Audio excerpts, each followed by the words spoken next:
ഒരു കുടുംബം ഉണ്ട്. അപ്പൊ അവര് പബ്ലിക് റെലമില് ഫേസ് ചെയ്യേണ്ടി വരുന്ന പ്രോബ്ലംസ് അവരുടെ ഫാമിലി കൂടി ഫേസ് ചെയ്യണം.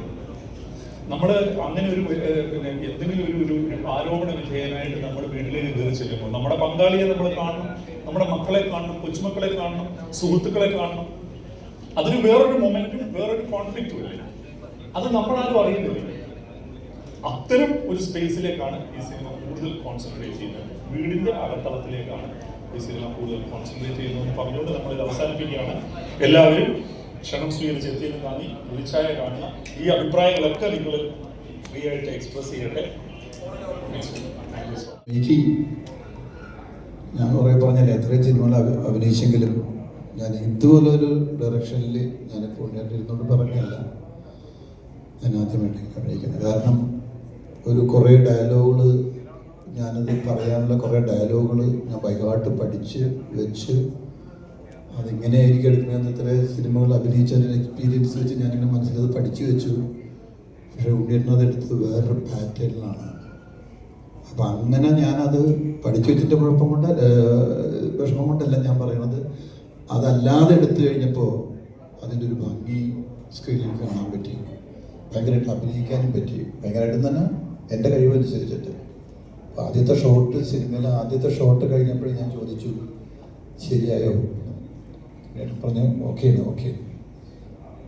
അങ്ങനെ അത് ആ ക്യാരക്ടറിലേക്ക് കയറാൻ എനിക്കൊരു ദിവസം എടുക്കേണ്ടി വന്നു. പക്ഷെ പിന്നീട് അങ്ങനെ കുറേയും കൂടി സപ്പോർട്ടോടുകൂടി എല്ലാവരും സപ്പോർട്ട്. ഇപ്പോൾ നിവിനും ഒക്കെ ചെയ്തേക്കുന്നത് ഞാനിപ്പോൾ ഇതിനെ കൊണ്ട് പറയുന്നതല്ല, നിവിൻ ഇതുപോലത്തെ ഒരു ക്യാരക്ടർ ചെയ്തിട്ടുണ്ടാവില്ല ചിലപ്പോൾ. കാരണം അത്ര ഭയങ്കരമായിട്ട് ചെയ്തിട്ടുണ്ട് നിവിൻ, ഷറഫുദ്ദീൻ, മേനോൻ സാറ്. മേനോൻ സാറിൻ്റെ പ്രത്യേക നമ്മളിതുവരെ കണ്ടിട്ടുള്ള മേനോൻ സാറില്ല, സായികുമാർ, ഷറഫുദ്ദീൻ എല്ലാവരും. അപ്പം ആ ഒരു സന്തോഷത്തിലാണ് ഞങ്ങളെല്ലാവരും. പിന്നെ ഇതിൻ്റെയൊക്കെ അഭിപ്രായം പറഞ്ഞ പ്രേക്ഷകരാണ്. അത് പിന്നെ സപ്പോർട്ട് ചെയ്യേണ്ടത് നിങ്ങളെല്ലാവരുമാണ്. നിങ്ങളുടെ സപ്പോർട്ടും നന്നായിട്ടുണ്ടായാൽ ഏത് സിനിമയും വിജയിക്കും. ഇതിൻ്റെയും വിജയം ഇതിൻ്റെ പിന്നിൽ നിങ്ങളുണ്ടാവുമെന്ന് വിശ്വസിക്കുന്നു. Thank you. നമുക്ക് ചോദ്യങ്ങളിലേക്ക് എടുക്കാം. സിനിമയുമായി ബന്ധപ്പെട്ട ചോദ്യങ്ങളൊക്കെ ശ്രദ്ധിക്കുക.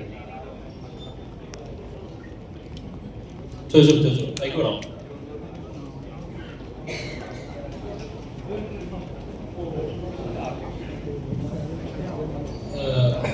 ശരിക്കും പറഞ്ഞാൽ വല്ലാത്തൊരു കോയിൻസിഡൻസ് പോലെ ഫീൽ ചെയ്തു ഇവിടെ സ്ട്രേറ്റ്. കാരണം കറക്റ്റ് കേരളം മുഴുവൻ ഇലക്ഷന്റെ ചൂടിൽ നിൽക്കുന്നു. അപ്പം അതിന്റെ പ്രവർത്തനങ്ങൾ നടന്നുകൊണ്ടിരിക്കുന്നു.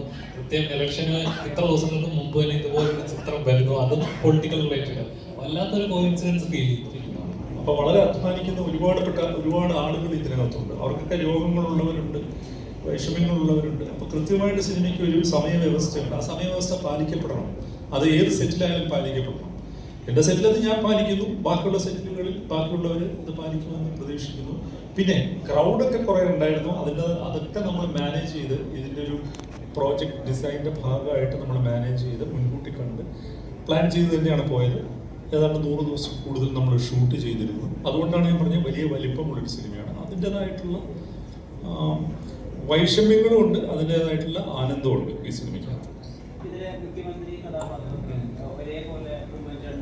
അതുപോലെ ജയകരുണാകരന്റെയും ഒരു ഹൈബ്രിഡ് സ്വഭാവമുണ്ട് എന്ന് പല ആവർത്തിച്ച് പറഞ്ഞിട്ടുണ്ടായിരുന്നു. ഇപ്പോൾ ഉമ്മൻചാണ്ടി സ്വഭാവം ഏറെക്കുറെ നമുക്ക് ട്രെയിലറിലൂടെ തന്നെ വ്യക്തമാണ്. ഇപ്പോൾ കെ കരുണാകരൻ എന്നുള്ള നേതാവ് അനുഭവിച്ച യാതനകളുണ്ട്. അദ്ദേഹത്തിന്റെ മകളുടെ വിവാഹ ദിവസം ഒരു പോലീസിന്റെ ഒരു നിരീക്ഷണത്തിലാണെന്ന് പറയുന്ന കരിങ്കാലിയാക്കപ്പെട്ട അങ്ങനെ ഒരുപാട് ദിവസങ്ങളിലൂടെ കടന്നു ഒരു കെ കരുണാകരൻ നേതാവ് കൂടിയുണ്ട്. അങ്ങനത്തെ കെ കരുണാകരൻ അനുഭവിച്ച മനോവ്യാപാരങ്ങള് അല്ലെങ്കിൽ അങ്ങനത്തെ കാര്യങ്ങളൊക്കെ കഥാപാത്രത്തിൽ കൊണ്ടുവരാൻ ഉദാഹരണം പറയുകയാണെങ്കിൽ ലീഡർ കെ കരുണാകരനോട് ഒരിക്കലും പത്രക്കാരൻ ചോദിച്ചു, അന്ന് ഇത്രയും നാളായല്ലോ രാഷ്ട്രീയ പ്രവർത്തനം നടക്കുന്നത്, തിരിഞ്ഞു നോക്കുമ്പോൾ അദ്ദേഹം അങ്ങ് എന്താണ് കാണുന്നതെന്ന് ചോദിച്ചപ്പോൾ പുള്ളി നേരെ തിരിഞ്ഞു നോക്കിയിട്ട് പറഞ്ഞു, മോനെ ഈ ഭിത്തിക്കകത്ത് ഇങ്ങനെ ഒരു പടമാണ് ഞാൻ കാണുന്നത് എന്ന് പറഞ്ഞു.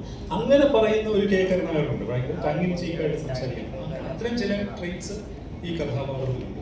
ഇതെന്താ പ്രശ്നം എന്ന് വെച്ച് കഴിഞ്ഞാൽ അതിപ്പോൾ എനിക്ക് മാത്രമല്ല, എനിക്ക് മുമ്പ് വന്ന വലിയ തിരക്കഥാകൃത്തുണ്ട്, രഞ്ജിത്ത് പണിക്കരായാലും ദാമോദരൻ മാഷായാലും ഒക്കെ.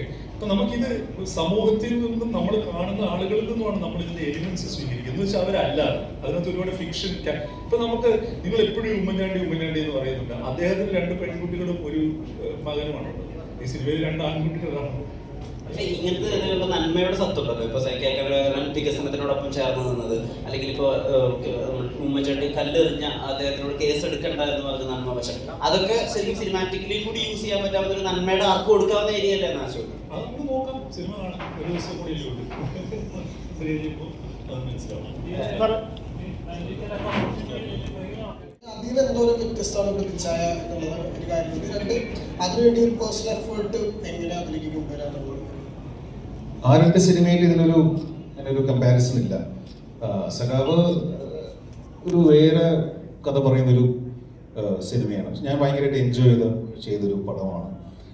അതിൻ്റെ ക്യാരക്ടറൈസേഷൻ ആണെങ്കിലും അതിൻ്റെ കഥയാണെങ്കിലും അതിൻ്റെ സിറ്റുവേഷൻസ് ഒക്കെ ഞാൻ വളരെ എൻജോയ് ചെയ്തൊരു സിനിമയാണ്. പടവട്ട് ഞാൻ വളരെ എൻജോയ് ചെയ്തൊരു സിനിമയാണ്. എനിക്ക് വർക്ക് ചെയ്യാൻ ഇനിയും താല്പര്യമുള്ള ഡയറക്ടേഴ്സിൽ ഒരാളാണ് ലിച്ചു. അതേപോലെ ഒരു പടമല്ല അത്, ഇതൊരു ഡിഫറെൻറ്റ് ഫിലിമാണ്. എൻജോയ് ചെയ്തു. അത് എന്തായാലും എല്ലാ സിനിമയും എൻജോയ് ചെയ്ത് തന്നെയാണ് ചെയ്യാറ്. ഇതും എൻജോയ് ചെയ്തൊരു സിനിമയാണ്. എന്തായിരുന്നു രണ്ടാമത്തെ ക്വസ്റ്റ്യൻ? അതിൻ്റെ നിമിച്ചേട്ടാ, കഴിഞ്ഞ ദിവസം ഒരു ഇന്റർവ്യൂവിൽ അല്ല ഇതിൽ കിട്ടില്ല അങ്ങനെയല്ല, ഇതിപ്പോ ഇതിനകത്ത് അവതരിപ്പിക്കുന്ന കഥാപാത്രം, അതായത് ബാംഗ്ലൂർ പോലെ സ്ഥലത്ത് ഒരു സ്റ്റാർട്ടപ്പ് ഭയങ്കര സക്സസ്ഫുൾ ആയിട്ട് റൺ ചെയ്യുന്നതാണ്. അപ്പൊ അങ്ങനത്തെ ഒരു ബോഡി ലാംഗ്വേജ് ഉണ്ട്, ഒരു അറ്റയർ ഉണ്ട്. അതിനെനിക്കൊരു സങ്കല്പമുണ്ട് അതിനെക്കുറിച്ച്.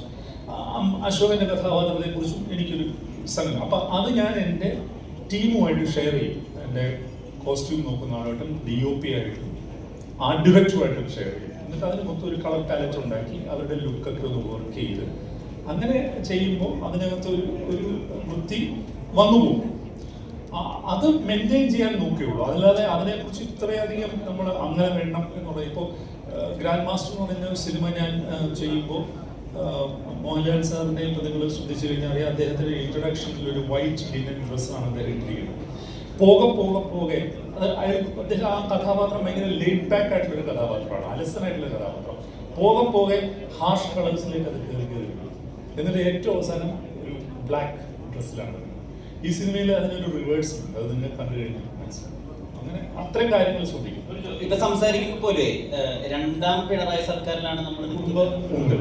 അപ്പൊ അവര് പബ്ലിക് റെലമിൽ ഫേസ് ചെയ്യേണ്ടി വരുന്ന പ്രോബ്ലംസ് അവരുടെ ഫാമിലി കൂടി ഫേസ് ചെയ്യണം. നമ്മൾ അങ്ങനെ ഒരു എന്തെങ്കിലും ഒരു ആരോപണ വിധേയനായിട്ട് നമ്മൾ വീട്ടിലേക്ക് കയറി ചെല്ലുമ്പോൾ നമ്മുടെ പങ്കാളിയെ നമ്മൾ കാണണം, നമ്മുടെ മക്കളെ കാണണം, കൊച്ചുമക്കളെ കാണണം, സുഹൃത്തുക്കളെ കാണണം. അതൊരു വേറൊരു മൊമെന്റും വേറൊരു കോൺഫ്ലിക്റ്റും ഇല്ല. അത് നമ്മളാരും അറിയുന്നില്ല. അത്തരം ഒരു സ്പേസിലേക്കാണ് ഈ സിനിമ കൂടുതൽ കോൺസെൻട്രേറ്റ് ചെയ്യുന്നത്. വീടിന്റെ അകത്തളത്തിലേക്കാണ് ഈ സിനിമ കൂടുതൽ കോൺസെൻട്രേറ്റ് ചെയ്യുന്നതെന്ന് പറഞ്ഞുകൊണ്ട് നമ്മളിത് അവസാനിപ്പിക്കുകയാണ്. എല്ലാവരും ക്ഷണം സ്വീകരിച്ച് എത്തിയെന്ന് കാണി, വിളിച്ചായ കാണുന്ന ഈ അഭിപ്രായങ്ങളൊക്കെ നിങ്ങൾ ഫ്രീ ആയിട്ട് എക്സ്പ്രസ് ചെയ്യട്ടെ. Thank you so much.